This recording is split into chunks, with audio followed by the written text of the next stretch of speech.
오늘 9장과 10장에 걸쳐서 구제의 비밀의 말씀 같이 나누려고 합니다. 어제 하루에 여러 가지 일들이 많이 있었습니다. 어제 여러분들 개인적으로도 많은 일이 있었을 텐데 어제 하루에 우리가 모르는 한 가지 일이 있었습니다. 그것은 어제 하루 동안에 굶주리거나 질병으로 인해서 죽은 아이들이 26,500명이라는 사실입니다. 만일에 265명을 태운 비행기가 떨어져서 전원 사망했다 그러면 아마 전 세계 언론의 탑뉴스가 될 거예요. 모든 신문에 일면을 장식했을 겁니다. 근데 어제 하루 동안에 265명의 어린아이를 태운 비행기 100대가 떨어졌다고 가정하면 굉장히 충격적인 일인데 사람들은 별 관심을 기울이지 않습니다. 이유가 뭘까요? 내 아이가 아니기 때문이라 그랬습니다. 그리스도인이 된다는 건 뭘 의미하겠습니까? 요한일서 1장 1절에 보시면 우리가 예수 그리스도를 눈으로 본 바요 자세히 보았다 그랬어요. 그러니까 그리스도인이 된다는 것은 예수님을 보는 거예요. 그것도 자세히 보는 겁니다. 우리가 사도행전에서 예수님을 친히 눈이 열려져서 본 사람들을 기억합니다. 12 사도들이 그랬고 그 다음에 처음 마가 요한의 다락방에서 초대교회를 시작했던 120명의 사람들이 전부 부활하신 그리스도를 목격한 사람들이었어요. 그리고 스데반이 눈이 열려져서 그리스도가 하나님 보좌 우편에 계신 걸 보았습니다. 그리고 사울이 다메섹에서 빛 가운데 계신 그리스도를 보았습니다. 그리스도를 보아야 그리스도인이 되는 거예요. 그래서 고린도후서 3장 18절에 우리가 다 수건을 벗은 얼굴로 거울을 보는 것 같이 주의 영광을 보매 그와 같은 형상으로 변화하여 영광에서 영광이 이르니 주의 영으로 말미암는도다. 수건을 벗은 얼굴로 거울을 보는 것 같이 주님의 영광을 보는 사람이 주의 형상으로 변화가 되는 거예요. 그리고 주님의 영광에 이를 수가 있습니다. 그러니까 성령으로 우리가 하나님이 주시는 은혜가 거울을 보는 것 같이 주의 얼굴을 보는 자가 되어야, 그래야 주님을 닮아가고 그래야 주님의 형상으로 변화가 될 수 있습니다. 우리가 주님과 함께 오래 살다 보면 가끔 이제 사람들이 제 아내하고 저를 보면 둘이 닮았다 그러면 아내가 되게 불쾌합니다. 오래 살면 닮게 돼 있습니다. 이거 톤 좀 조정 좀 해주실래요? 그러니까 오래 살면 닮는 것처럼 우리가 주님을 예배하고 주의 말씀을 듣고 그리고 주님과 함께 사는 자가 되면 우리는 주님을 닮아가야 되잖아요. 그런데 그렇게 오랫동안 예배드리고 주의 말씀을 듣고 주님께 기도하고 그리고 주님과 함께 산다고 말하면서 주님을 닮아가지 않는다면 뭐가 문제가 있는 거잖아요. 우리는 매일 주님의 얼굴 빛을 또 다른 사람들에게 비출 수 있는 이 시대에 거울과 같은 사람이 되어야 합니다. 교회는 주님의 영광의 빛을 세상 사람들에게 잘 비춰야 되고 우리 한 사람 한 사람도 그리스도가 누구이신가 그 영광을 아는 빛을 또 다른 사람들에게 보여줄 수 있어야 돼요. 이번에 미국의 윌로우 크릭 교회의 빌 하이벨즈 목사님이 6년 동안 같이 의논하고 기도하던 이제 후임자 발표를 했습니다. 후임자 발표했는데 모두가 다 깜짝 놀랐습니다. 빌 하이벨즈 이후에 교회 리더십을 둘로 나누었어요. 설교와 행정 둘로 나누었어요. 그래서 행정은 40대 헤더 라슨 목사가 여자 목사가 교회 전 모든 행정의 총지휘를 맡게 되고 그 다음에 설교는 30대의 스티브 카터 목사가 교회 설교를 맡게 됐습니다.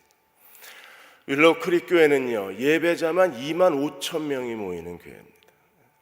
그리고 직원이 400명이고 연간 예산이 7,700만 달러의 큰 교회입니다.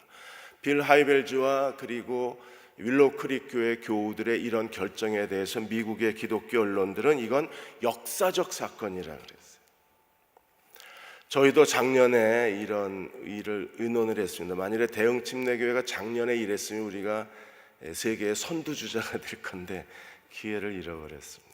올해는 이재철 목사님이 이제 은퇴하시면서 이재철 목사님은 4명의 목사를 세워서 각각 공동 담임 목회를 한국에서 처음 시도를 하셨습니다. 이렇게 하는 이유가 어디 있습니까? 그리스도의 빛을 세상 사람에게 보여주는 거예요. 교회가 어느 한 목사의 개인 소유가 아니라 교회는요, 모든 교인들의 소유요, 그리스도의 것이라는 것을 세상에 증거하는 겁니다. 그래서 미국의 언론들도 이 윌로우 크릭 교회와 빌 하이벨즈 목사의 결정을 이건 새로운 도전이라고 그렇게 찬사를 보냈습니다. 우리가 그리스도의 빛의 사람이 되려면 어떻게 해야 될까요? 세상에 그리스도의 빛을 비치는 사람이 되려면 어떻게 해야 되겠습니까? D.S. 고든은 섬김이라는 그의 저서에서 3가지 중요한 삶이 우리에게 있다고 했습니다. 그 첫째가 하나님을 향한 우리의 은밀한 기도의 삶이 있어야 된다고 했어요. 우리가 하나님 앞에 능력 있고 강력한 삶을 살기 원한다면 하나님과의 은밀한 삶이 있어요. 사람들의 눈에 보이는 게 신앙생활의 전부가 아니라 보이지 않는 은밀한 곳에서의 주님과의 깊이 있는 교제가 있어야 합니다. 사람들이 보지 않을 때에는 그냥 자기 마음대로 살다가 보는 사람들 볼 때에만 신앙생활하는 사람들이 많잖아요. 그런데 강력한 삶을 살기 원하고 이 세상을 향한 하나님의 계획을 성취해 드리고자 한다면 우리는 매일 주님과 깊은 은밀한 교제의 시간을 가져야 합니다.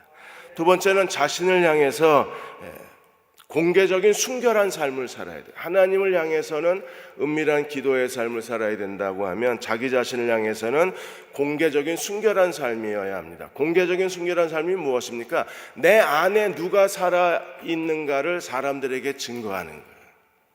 우리 안에 내가 살아있다면 우리는 잘못 살고 있는 겁니다. 우리 안에 그리스도가 살고 계시다는 걸 세상에 증거해야 합니다. 마틴 루터가 사람들이 만일에 누군가가 내 마음의 문을 두드리고 나에게 그 마음에 누가 사십니까? 라고 묻는다면 마틴 루터는 이렇게 대답하고 싶다 그랬어요. 마틴 루터, 당신이 찾는 마틴 루터는 이미 죽었습니다. 내 안에는 그리스도가 살고 계십니다. 마틴 루터라는 사람 안에 그리스도가 살고 계시다는 것을 증거하고 싶다고 했습니다. 이게 순결한 삶입니다.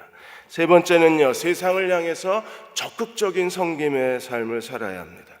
먼 나라를 가든지 가까운 곳을 가든지 상관이 없습니다. 성령의 이끄심을 따라서 우리는 다른 사람을 섬길 수 있는 삶을 하나님께 드려야만 합니다. 만일에 우리가 주님을 만나서 변화된 사람이라면, 회심하고 죄에 대하여 죽고 하나님께 대하여 산 자라면, 우리가 진정으로 회심한 사람이라는 명백한 증거가 어디 있나요? 그것은 이웃을 향한 사랑에 있고 그리고 거룩한 삶에 대한 갈망이 있는 거예요. 만일에 우리가 거룩을 사모하지 않고 이웃을 사랑하는 갈망이 없다면 우리는 정말 그리스도 앞에 회개하고 구원받은 사람인가를 생각해 보아야 합니다. 우리가 하나님께 가까이 다가서면 다가설수록 더 가난한 사람들 그리고 고통받는 사람들에게 다가설 수밖에 없는 거예요. 요한복음 12장 26절에 예수님이 이렇게 말씀하셨습니다. 사람이 나를 섬기려면 나를 따르라. 나 있는 곳에 나를 섬기는 자도 거기 있으리니. 사람이 나를 섬기려면 나를 따르라. 나를 따르는 나 있는 곳에 나를 섬기는 자도 거기 있으리니 사람이 나를 섬기면 내 아버지께서 저를 귀히 여기시리라. 그러니까 그리스도를 섬기는 자들을 하나님이 귀히 여기신다고 하셨습니다. 최근에 아마르라는 한 분이 무슬림이 하나님께로 돌아오는 구원의 역사가 있었습니다. 이분이 딸이 먼저 개종을 했을 때 딸에 대해서 분노를 했습니다. 그런데 나중에 보니까 딸만 기독교로 개종한 게 아니라 아내와 아들도 다 기독교로 개종을 한 거예요. 그래서 이 가족을 핍박하기 시작하고 가족을 박해하기 시작하고 가족을 죽이겠다고 위협을 했습니다. 그러자 가족이 다 이웃 나라로 다 도망가 버렸어요. 혼자 남은 아미르는 외로움 속에 생각을 했습니다. 기도를 했습니다. 알라 신에게 엎드려서 하는 그 알라에게 기도를 했습니다. 만일에 알라가 살아 있다면 나에게 증거를 보여주십시오. 그런데 응답이 없었어요. 그러다가 마음에 갈등이 일어났습니다. 알라가 진짜냐 예수가 진짜냐, 코란이냐 성경이냐. 그는 아무리 알라에게 엎드려 기도해도 아무 응답이 없고 긴 침묵이 이어지자 그는 이렇게 다시 기도를 바꿨어요. 아무든지 알라든지 예수든지 자기를 먼저 드러내는 신을 내가 하나님으로 믿겠다고 기도를 했습니다. 그리고 며칠 뒤에 꿈을 꿨는데 나귀를 탄 한 남자가 이 아미르에게 다가와서 아미르를 안아주면서 이렇게 말했습니다. 나는 너의 모든 죄를 다 깨끗하게 할 것이다. 너는 모든 죄로부터 자유로워질 것이다. 나는 너에게 진정한 거룩한 쉼, 안식을 주겠다. 그러므로 나를 믿으라. 나귀 탄 남자가 누군지 몰라서 사람들에게 조심스럽게 물어봤더니 예수님이 나귀 탄 남자라는 것을 깨닫게 됩니다. 그는 외면했습니다. 그런데 그 다음날 또 똑같은 꿈을 다시 꿔요. 갈등이 시작이 됐습니다. 내가 지난 45년 동안에 알라를 섬겼고 심지어 메카 성지순례까지 다 다녀온 사람인데 내가 이 알라를 버려야 되나? 그리고 고민하고 있는데 세 번째 똑같은 꿈을 또 꿉니다. 그는 더 이상 미루지 않고 아내와 아들, 딸이 다니던 교회를 찾아가요. 그러자 교회 사람들이 다 깜짝 놀랐습니다. 마치 교회를 핍박했던 사울이 다메섹에서 예수를 증거한 것과 같고 똑같은 사건이 일어난 거예요. 아무도 믿지 않았는데 그 교회 목사가 이 아미르의 간증을 듣고 그가 진심으로 회심했다는 걸 회중에게 알려요. 그러자 아미르가 교회 회중 앞에 나아가서 이렇게 말합니다. 이제부터 내 목숨은 내 것이 아니라 주님의 것입니다. 나는 목숨 바쳐 주님을 섬기겠습니다. 그리고 예수가 그리스도라는 것을 무슬림 사람들에게 목숨을 내놓고 증거하기를 시작을 했습니다. 그래서 이 아미르도 본명이 아닙니다. 아미르를 현대판 바울이라고 언론이 보도를 한 겁니다. 그리스도를 섬기는 자들을 찾고 계십니다. 우리가 진정으로 예수 그리스도를 믿고 구원받은 사람이라면 그리스도를 섬기는 자가 되어야 합니다. 그렇게 하려면 하나님을 향해서 은밀한 기도의 삶을 살아야 하고 우리 자신이 누구인가를 세상 사람들에게 보여주어야 하고 세상을 향해서 우리는 적극적으로 섬김의 삶을 살아야 합니다. 사도행전에 교회의 심장이 어디에 있는가를 우리에게 보여주셨습니다. 어찌할꼬 그리스도 앞에 회개한 사람들이 어떻게 살았나요? 초대교회가 예수 그리스도를 믿고 구원받은 사람들이 베드로의 설교를 듣고 3,000명이 침례를 받고 초대교회가 세워졌는데 그 모습이 어떤 모습이었습니까? 2장 43절에서 45절까지 보시면 사람마다 두려워하는데 사도들을 말미암아 기사와 표적이 많이 나타나니 믿는 사람이 다 함께 있어 모든 물건을 서로 통용하고 아예 하나의 통장을 만들어 놓고 모든 사람이 그 통장을 공동으로 사용을 한 거예요. 재산과 소유를 팔아 각 사람의 필요를 따라 나누어 주기를 시작을 했습니다. 물론 반대하는 사람도 있습니다. 가난한 사람들이 이렇게 하면 이 도움받는 것을 의존하고 살기 때문에 해주면 안 된다고 얘기하는 사람도 있습니다. 그러나 우리가 지금 논의하고자 하는 것은 초대교회가 만들어지자마자 초대교회의 그 본질성, 초대교회가 어떤 교회인가를 보여주는 데에 성경이 증거하고 있는 것이 바로 공동재산과 각 사람의 필요를 따라서 나누어 줬다는 데 있는 거예요. 4장 33절 35절에 다시 이렇게 증거합니다. 사도들이 큰 권능으로 주 예수의 부활을 증거하니 무리가 큰 은혜를 받아 그 중에 가난한 사람, 부활을 증거했습니다. 큰 권능으로. 그러자 가난한 사람이 없었습니다. 왜요? 이는 밭과 집 있는 자가 팔아서 그 판 것의 값을 가져다가 사도들의 발 앞에 두매 각 사람의 필요를 따라 나눠줍니다. 우리가 뭘 알 수 있습니까? 하나님의 그리스도의 부활의 능력을 힘입지 않으면 우리가 다른 사람을 도울 수 없다는 거예요. 그러므로 다른 사람을 돕는다는 것, 구제의 비밀, 다른 사람을 돕는다는 것은 이미 그 사람이 그리스도의 부활의 권능으로 거듭난 사람이라는 것, 하나님의 사랑이 그 속에서 흘러넘친다는 거예요. 그래서 마크 데버는 더 철치라는 책에서 이렇게 말했습니다. 교회는 복음의 겉모습이기 때문에 세상 사람들에게 복음이 무엇인가를 보여주는 게 교회의 사명이라고 그랬어요.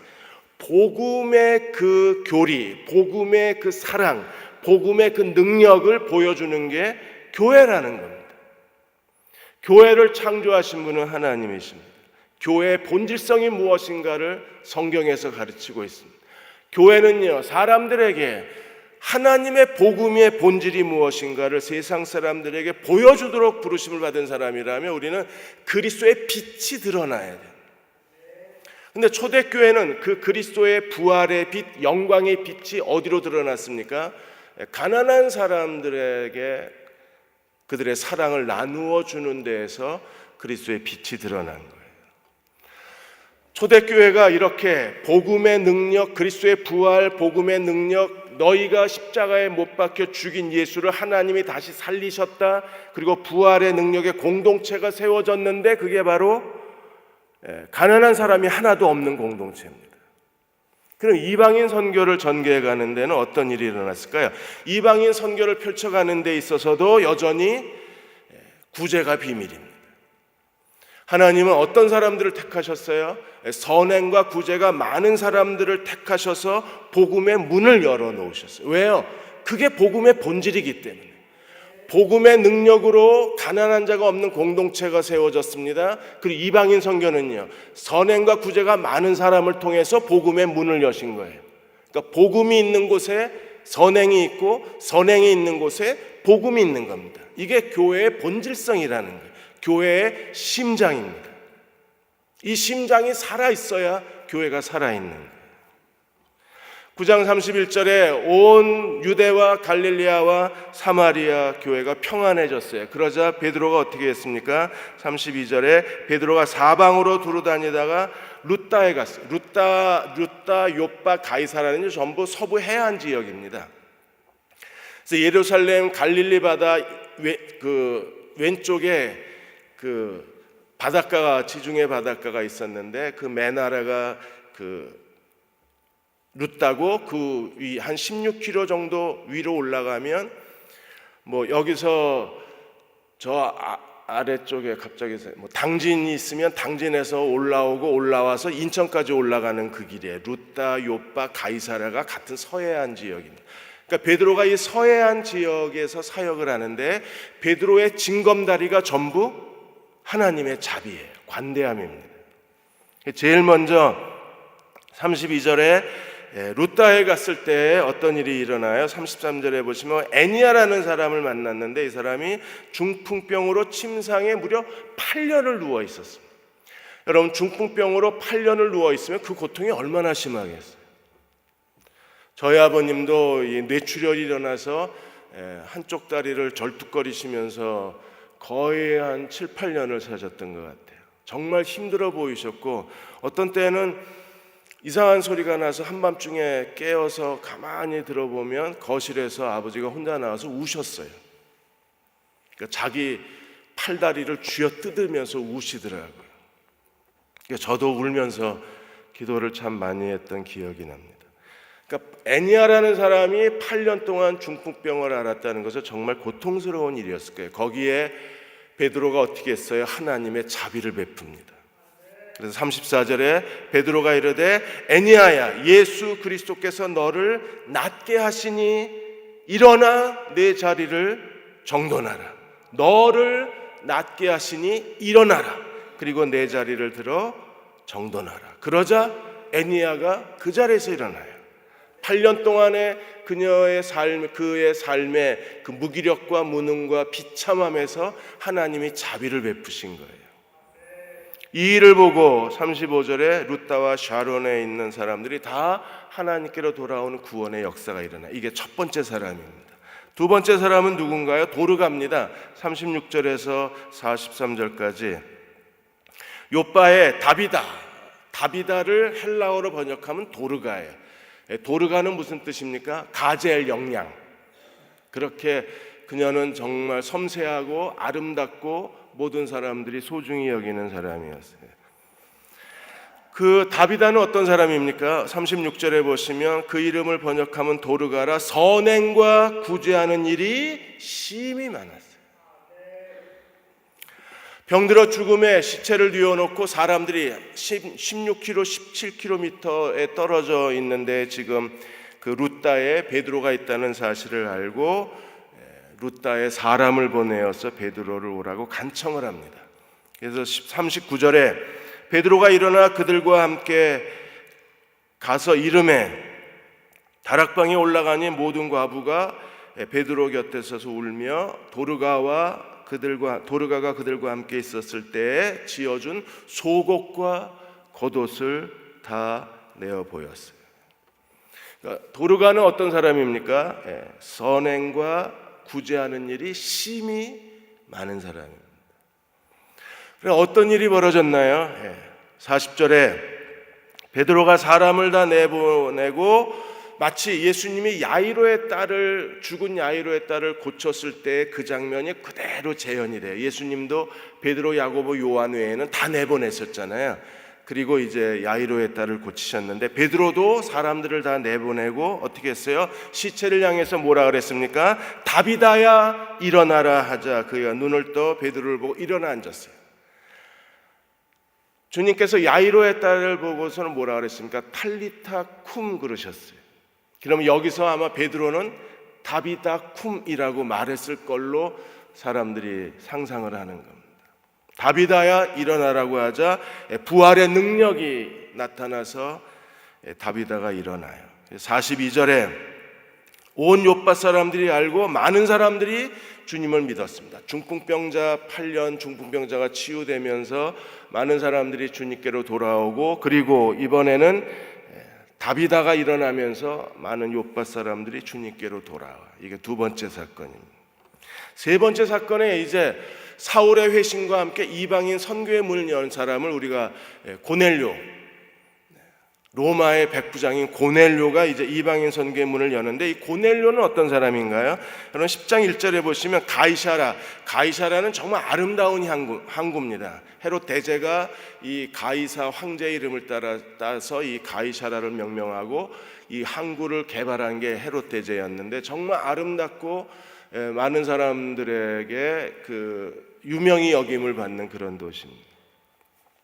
거기에 이달리아는 스페이라는 뜻입니다. 스페이라는 6개의 백이 모였다는 거예요. 그래서 100명의 군인 부대가 이 6개가 모여서 한 군단을 이루는데 그게 이달리아라는 거예요.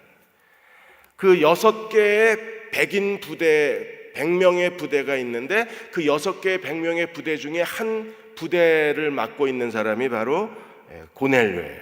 그 군대의 백부장이라고 말합니다. 그 2절에 보시면 이 백부장 고넬료는 어떤 사람인가요? 그가 그는 경건한 사람입니다. 어떤 사람이에요? 온 집안과 더불어 하나님을 경외하는 사람입니다. 그는 어떤 사람인가요? 백성을 많이 구제하는 사람입니다. 그는 어떤 사람입니까? 하나님께 항상 기도하는 사람입니다.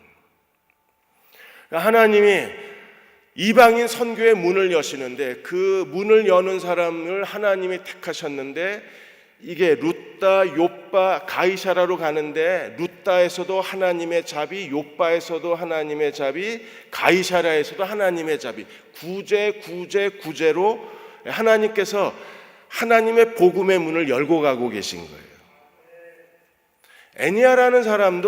애니아는 어떤 사람인지 모르지만 어쨌든 베드로가 그에게 자비를 베푼 거잖아요. 그냥 무시하고 갈 수도 있는데 베드로가 그 8년 된 중풍병자를 하나님의 능력으로 치유해 준 거니까 베드로가 그에게 자비를 베푼 겁니다. 그래서 하나님의 자비가 가는 거예요. 지금도 마찬가지입니다. 하나님은 하나님의 자비를 행하는 자들과 함께 하시고 하나님의 자비를 베푸는 자들에게 하나님의 능력의 역동성이 드러나고 하나님의 자비를 행하는 곳에 하나님의 거룩한 섭리가 드러나는. 고넬료라고 하는 사람은 정말 특별한 사람입니다. 잔 스타트가 말하기를 이 고넬료는 유대인의 유일신 하나님을 받아들이고 유대인의 율례와 규례를 따랐지만 그러나 아직까지 할례를 받아서 개종한 사람은 아닌 걸로 그렇게 보았어요.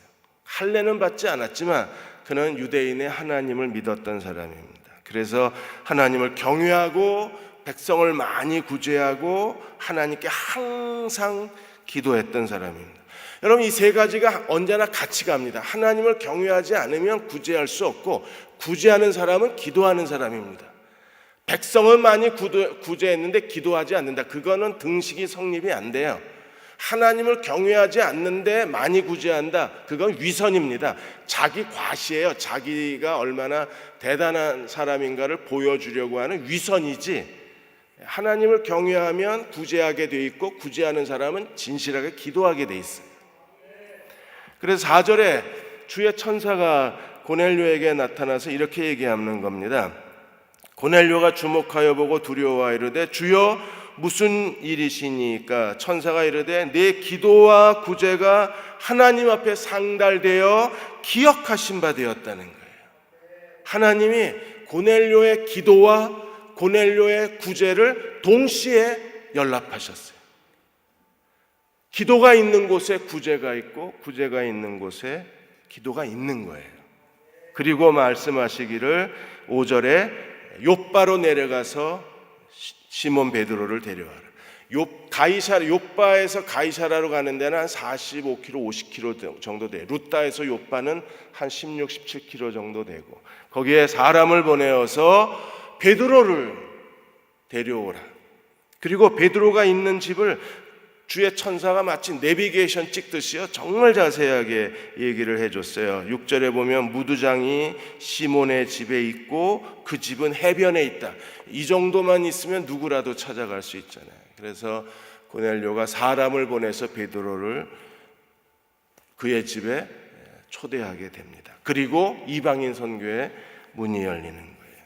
사랑하는 여러분, 우리가 진정으로 예수 그리스도를 만나서 회심한 사람이라면, 날마다 그리스도와 함께 사는 사람이라면, 그리고 예수 그리스도 앞에 항복한 사람이라면, 나는 죽고 그리스도만 사는 사람이라면 우리는요 반드시 하나님의 사랑을 세상 사람들에게 증거하고 사는 그리스도의 종들이 되어야 합니다. 마태복음 25장 40절에 예수께서 마지막 심판하실 때 모든 민족을 하나님 보좌 앞에 모든 민족을 심판하실 때 하나님이 어떻게 심판하셨어요? 네, 오른쪽 왼쪽. 천국에 들어갈 복받은 사람은 오른쪽, 지옥에 들어갈 저주받은 사람은 왼쪽. 오른쪽에 있는 사람들은 어떤 사람이었어요? 임금이 대답하여 이르되 내가 진실로 너희에게 이르노니 너희가 여기 내 형제 중에 지극히 작은 자 하나에게 한 것이 곧 내게 한 것이라. 그러니까 지극히 작은 자 하나에게 한 것이 바로 그리스도에게 하신 것이라. 그러니까 그리스도는 지금도 우리 곁에 있는 거예요. 어떤 사람이에요? 헐벗고 굶주리고 나그네 된 사람들이, 자기 혼자의 힘으로 생존할 능력이 없는 사람들이 바로 우리가 섬겨야 할 이 시대의 그리스도가 되시는 거예요. 그리스도는 여기 계신 거예요. 근데 우리는 이 말씀조차도 그냥 비유라고 생각을 하는 겁니다. 주님이 우리에게 아주 강하게 하신 말씀이 뭐예요? 작은 자가 나다, 나. 근데 우리가 그 작은 자를 외면하고 주님을 섬긴다는 것은요, 이게 모순에 빠지는 겁니다. 이게 교회의 거짓인 거예요. 그래서 사람들이 이 교회의 거짓을 싫어하는 겁니다. 교회가 하나님이 주신 축복을 가지고 세상과 나누지 않으니까 어떤 일이 벌어져요?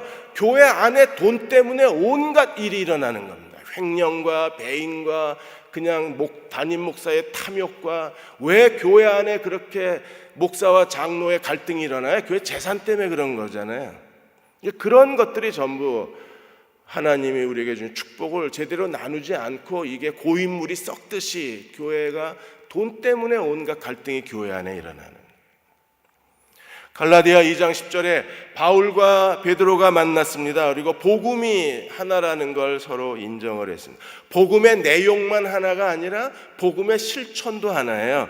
갈라디아 2장 10절에 다만 우리에게 가난한 자들을 기억하도록 부탁하였으니 이것은 나도 본래 힘써 행하노라. 베드로가 부탁한 게 뭐예요? 가난한 자.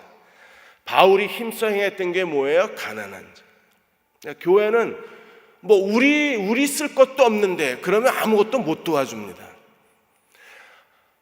우리가 하나님이 주신 축복의 일부를 떼어서 하나님께 드리는 것처럼 교회도 교인들의 헌금의 일부를 떼어서 마땅히 선교와 구제에 써야 돼요. 그건 우리 돈이 아니에요. 그건 쓰면 안 되는 돈이에요. 그건 하나님께 바쳐. 백성들의 11조를 레위 자손이 받았어요. 레위 자손의 11조를 제사장이 받았어요. 이거는 누구도 쓸 수가 없는 돈이잖아요. 그런 것처럼 하나님이 여러분을 축복하셔서 주신 돈을 우리가 하나님 뜻대로 사용을 해야 하나님이 여러분에게 더 많은 걸 주실 거 아니에요. 근데 이걸 교회가 잘못 쓰면 이게 막혀버리는 겁니다. 히브리서 13장 16절에 그래서 이것도 하나님 앞에 예배라고 그런 거예요. 오직 선을 행함과 서로 나눠주기를 잊지 말라. 하나님이 이 같은 제사를, 오늘 지금 우리가 드리는 예배도 기뻐하시지만 하나님이 더 기뻐하시는 제사는 뭐예요? 선을 행하고 서로 나눠주는 제사라는 거예요. 누가복음 6장 38절에 우리가 이렇게 나눠주면, 우리도 쓸 게 없는데 나눠주면 너무 아깝지 않느냐? 여러분, 이 아깝다는 게 이게 이기심이고, 이기심이 죄의 본질성입니다. 그래서 그리스도께 항복한 사람만 할 수 있는 게 나눠주는 거예요. 자기 쓸 것도 제대로 못 챙기면서 나눠주는 사람은 왜 그렇습니까? 너무 착해서 그런가요? 이 사람은 생각할 줄 모르는 사람이라 그런가요? 아니에요. 이기심이 죄의 본질이고 관대함은요, 의의 본질인 거예요. 그러니까 그리스도의 그 영광 앞에 무릎 꿇은 사람만이 할 수 있는 게 나눠주는 거예요. 그러니까 주님께 항복하지 않은 사람은 절대 그냥 흉내나 내요. 흉내나. 안 하면 안 되니까 흉내만 내고 있는 거예요. 예수님이 이렇게 가르쳐 주셨어요. 세 번역입니다. 남에게 주어라. 그러면 하나님께서도 너희에게 주실 것이니. 뭐라고요? 남에게 먼저 줘라. 그러면 하나님이 너희에게 주신다는 겁니다. 어떻게 주시나요? 되로 누르고 흔들어 넘치도록 후하게 되어 너희 품에 안겨주실 것이다.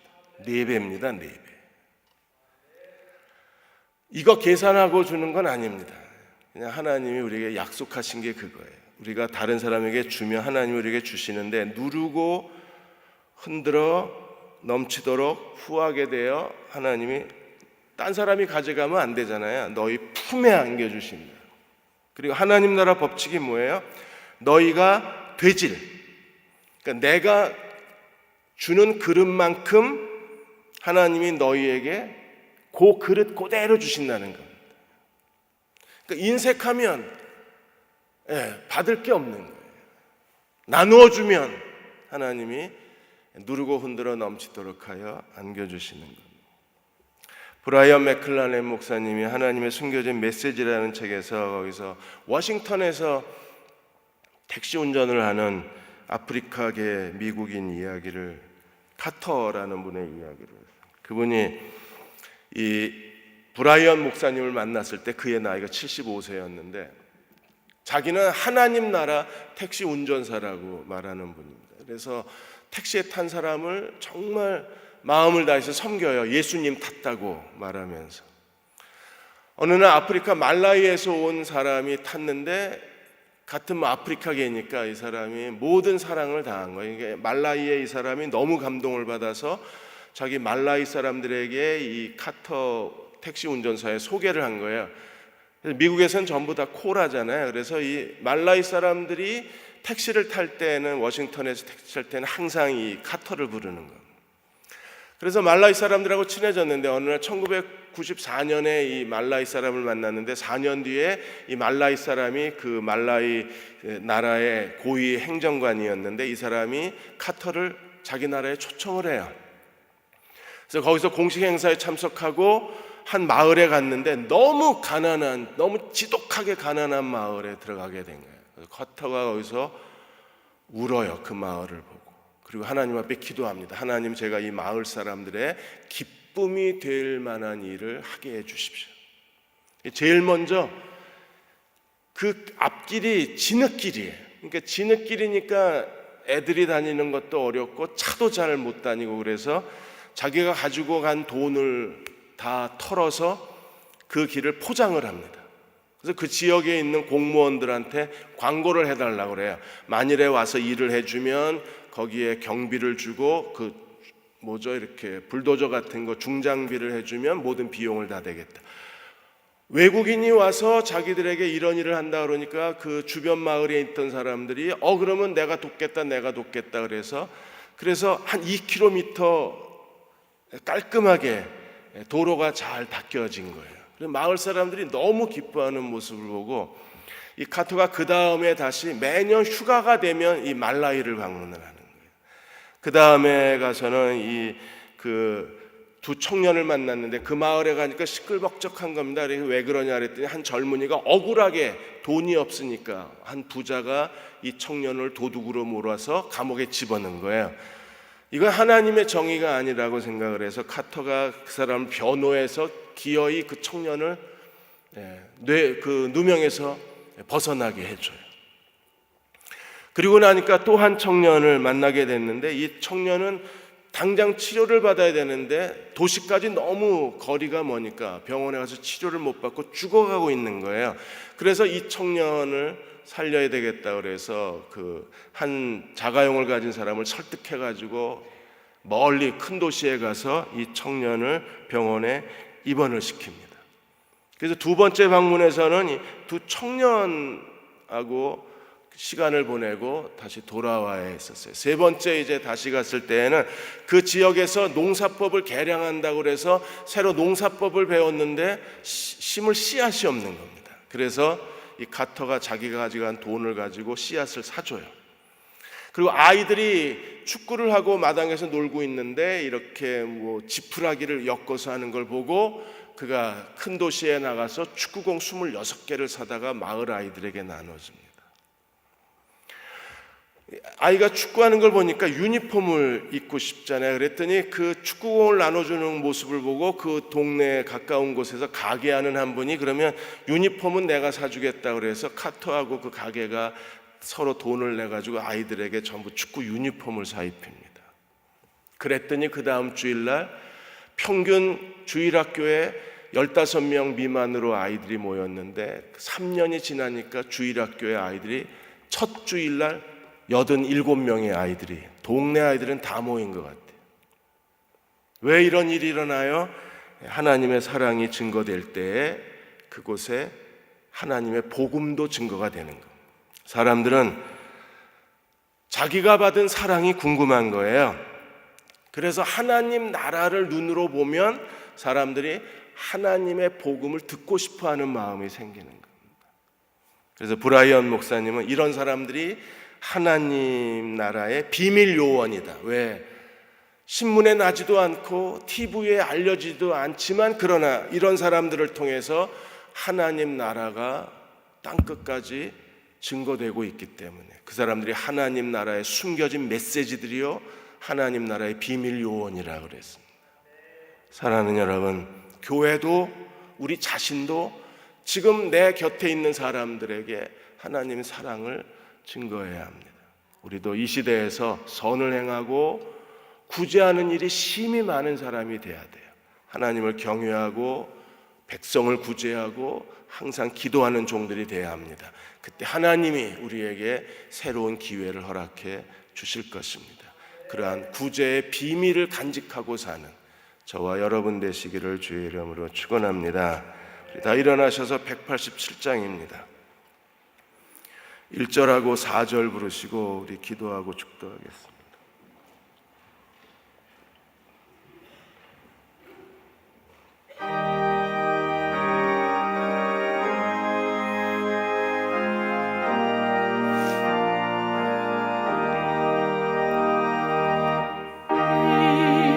이들기 같이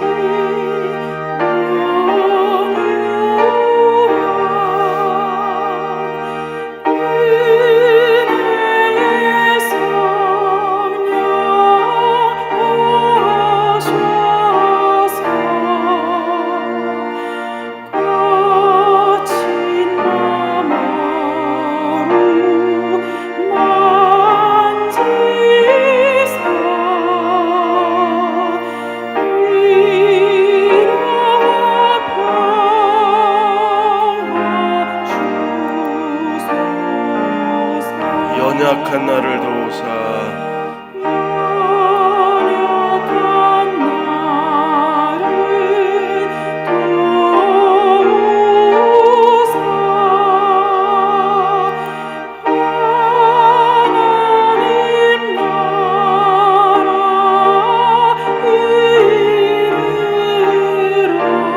주님의 품에 안기는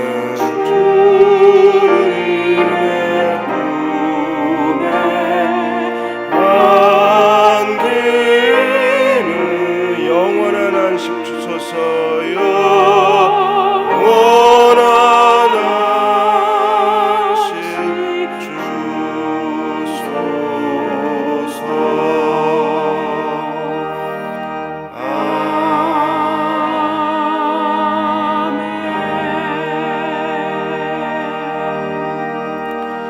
그리스도의 빛을 비추는 교회가 되게 하여 주옵소서. 그리스도의 빛을 세상에 비치는 우리 개인의 삶이 되게 하여 주옵소서. 하나님, 저희도 고넬료의 가정같이 축복하여 주셔서 하나님을 온 집안이 경외하게 하여 주시고 백성을 많이 구제하게 하여 주시고 하나님께 항상 기도하는 경건한 가정으로 주 앞에 세워주사 하나님을 기쁘시게 섬기게 해 주옵소서. 우리 같이 함께 통성으로 기도하겠습니다. 아버지 하나님, 그리스도의 빛이 우리 마음에 비치게 해 주옵소서.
아버지 하나님, 대흥교회를 축복하여 주시고 한국교회를 회복하여 주시되 가난과 겸손과 정결한 마음으로 회복하여 주셔서 우리가 가난한 자들에게 복음이 전파된다고 하신 이사야의 예언을 이루는 그리스도의 종들이 되게 도와 주옵소서.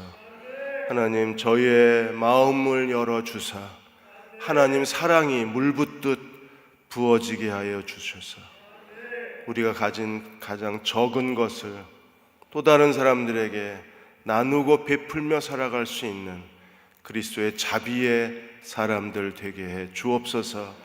그리스도를 섬기는 종들이 되게 하여 주옵소서. 주라 그리하면 너희가 도로 받으리니 누르고 흔들어 넘치도록 하여 안겨주리라 하신 말씀을 믿습니다. 다시 되돌려 주실 하나님을 믿고 우리가 또 다른 사람들에게 주의 사랑을 나누어 줄 수 있는 복음의 증인들이 되게 해 주옵소서. 지금 우리를 죄에서 구원하신 우리 주 예수 그리스도의 은혜와 하나님 아버지의 그 크신 사랑하심과 성령의 위로하시고 도우신 은혜가 오늘 함께 주일 첫 예배를 드리고 돌아가는 모든 교우와 가정과 사랑하는 아들, 딸들과 이 민족과 이 땅의 모든 교회 위에 지금부터 영원히 함께 하시기를 간절히 축원하옵나이다. 아멘.